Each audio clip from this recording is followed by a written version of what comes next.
welcome back to Trackside Talks. This is the holiday edition where we're going to be sharing 3 fun facts about different holidays around this time and also the end of season edition because the final race has just taken place.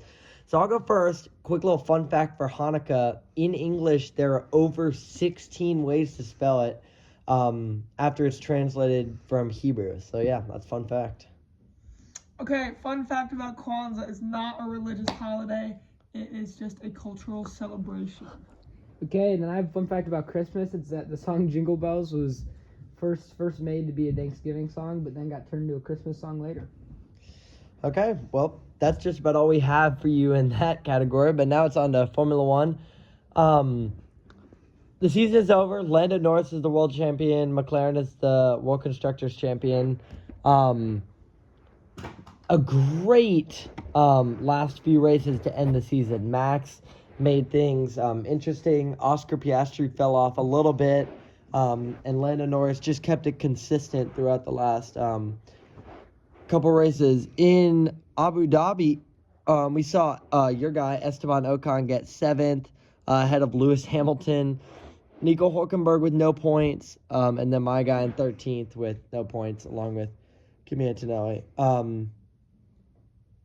So yeah, pretty good finale to the season there. I'm really happy with Lando Norris as world champion. I think that he deserves it. Like everything that happened after the race was really heartwarming, and all his parents. It was really good. I was very happy. Yeah, I think all those things are true. I think I would rather have Max win it too than Oscar, but obviously Lando first because he's my favorite out of those three. But I, for some reason, don't like Oscar very much, but that's all right. And I think next year, looking for good teams, I think of a bright future next year. Unfortunately, I think Ferrari might continue on a decline because Lewis is getting even older. And Charles is, he's not old, but, I mean, he's getting to the point where, like, you would think he'd already have reached somewhat his prime because, Lando, what did they say, was the second oldest player or driver to win a world championship, like his first world championship. Oh, okay. And so, yeah, I think teams are looking on the upside, though, is Mercedes because they have Kimi and George, who are both relatively young. Kimi's super young, and they both looked really good this year. I think Audi might be doing really good next year. I like both their drivers, and with the new power engine, they might be doing something different.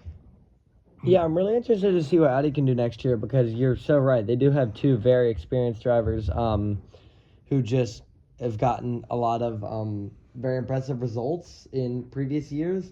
So I think it all comes down to, it's like Ferrari. It all comes down to whether that car can, they can build a car Cadillac, to whether that car can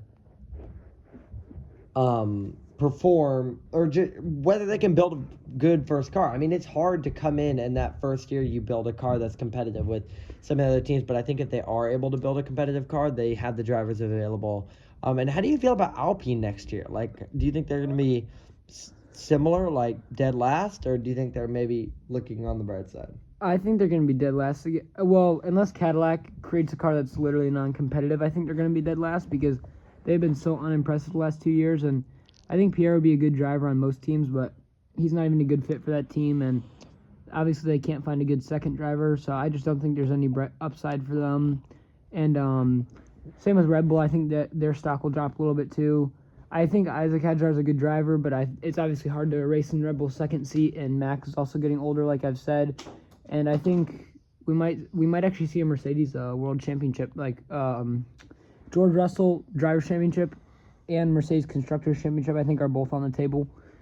And, yeah, I think Haas might be looking up because obviously Oliver Behrman is one of the best drivers on the grid, or at least he's shown that he deserves to be in that talk. And Ocon was a good teammate to him this year, and they were competitive, very close in points, so I think they're looking up too, and so is Williams. I think we could see Williams potentially ahead of one of the big 4, or where they usually are. Yeah, that's actually exactly what I was about to ask you. Like, how many years do you think this top 4 is going to stay completely intact before a team like Williams or Haas or Cadillac breaks into the top 3? I think Red Bull is actually starting to spiral out a little bit. Yeah, for sure. I think their second drivers just never had it. I hope that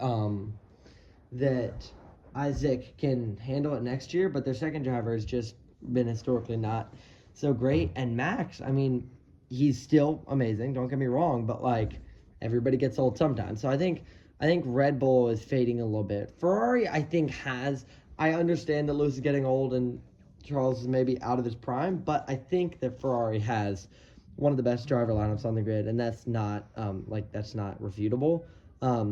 So I think with a decent car, they could make something work. I think, like you were saying, Mercedes is pretty promising. Two great drivers, a lot of good mechanics and engineers. So I think they got plenty going on for them. Something about Aston Martin is just, I think Fernando is mainly their only hope. Like, he scored 23 more points than Lance this season, and they don't even really designate either one as the first driver, even though it's obviously Fernando's a better driver. So I think he's obviously, 43, 44 now, maybe 42. He's getting, it's a very physical sport still, and he's getting really old to do it. So I think they could keep dropping even further. They didn't look great at the end of this season either, but they were kind of hanging around in the middle. And I think they edged out Haas by 10 points for the 7th place. Another thing is Isaac Hadjar is a little bit reminding me of Lando Norris's rookie season, where I think Isaac is a phenomenal driver. I think he has a couple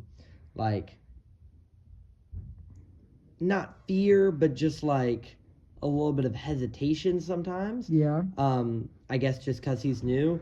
But I see a lot of promise in him. I know the second Red Bull C is hard to drive in, but Isaac Hadjar's qualifying performance has been, supreme. I mean, He's done some crazy good laps. His race pace has been really good. I think he has the potential to do big things. And Racing Bulls got 6 this year, so they were only just behind Williams. I think they had a good season. Beating out Aston Martin was very impressive, and Aston Martin's dropped because last year weren't they 5th? Yeah.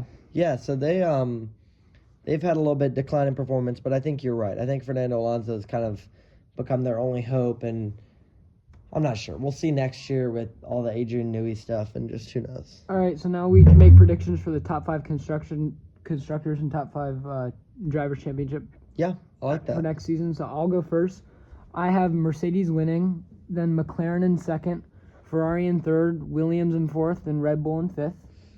Okay, so I'm gonna go with McLaren holding the top spot. I know it's boring, but those two drivers are just unstoppable, and they keep building really impressive cars. So I'm gonna go McLaren first. I'm gonna go Ferrari 2nd, Mercedes 3rd, Red Bull 4th, Williams 5th. All right, and now for drivers, I'll go first too. I think we're gonna see a George Russell championship. That's what I've kind of been talking about in this. I'm not sure it's gonna happen. Obviously, McLaren has to have a big fall and Mercedes has to take a big step up, but I think that could happen, especially considering what's happened in the last few races. And then I have Lando in 2nd, Oscar in 3rd, Max in 4th, and Charles in 5th. Actually, no, I'm gonna have sorry. That was sorry. I'm gonna have George in 1st, Lando in 2nd, Oscar in 3rd, Kimi in 4th, Max in 5th. Yep, there we go. Okay, so for my top 5, I'm actually going to put Charles in 1st. I know that's kind of a crazy take. Here's why. I think what has been holding him back is the car. Yeah, I think sure. if we look at 2022 and when Ferrari actually built a good car, he was right on the verge of beating Max. So he could already have a world championship. And I think he has shown that I understand that Lewis is getting old, but he's clearly a lot better than Lewis. I mean, he scored almost 100 points more.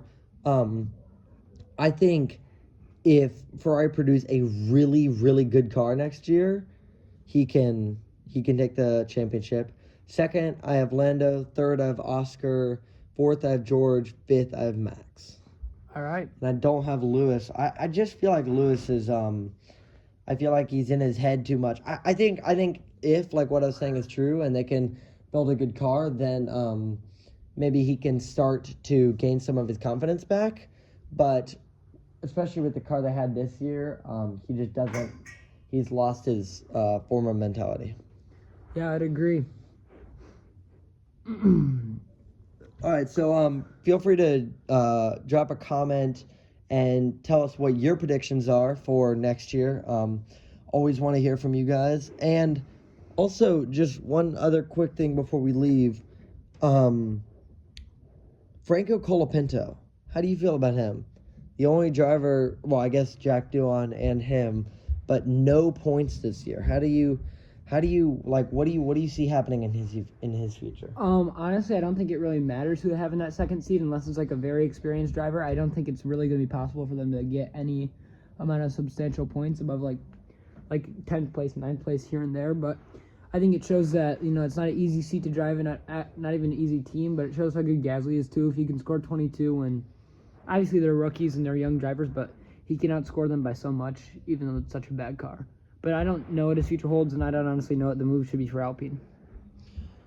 Okay, well, that's just all about we have for you guys. Thanks for sticking around with us for the 2025 season. We'll probably bring you another episode before the start of the 26th season. But thank you to all of our fans who have stayed with us throughout the past 2 years. Happy Hanukkah. Happy Hanukkah, happy Christmas. Just happy holidays, and we will catch you folks in the new year.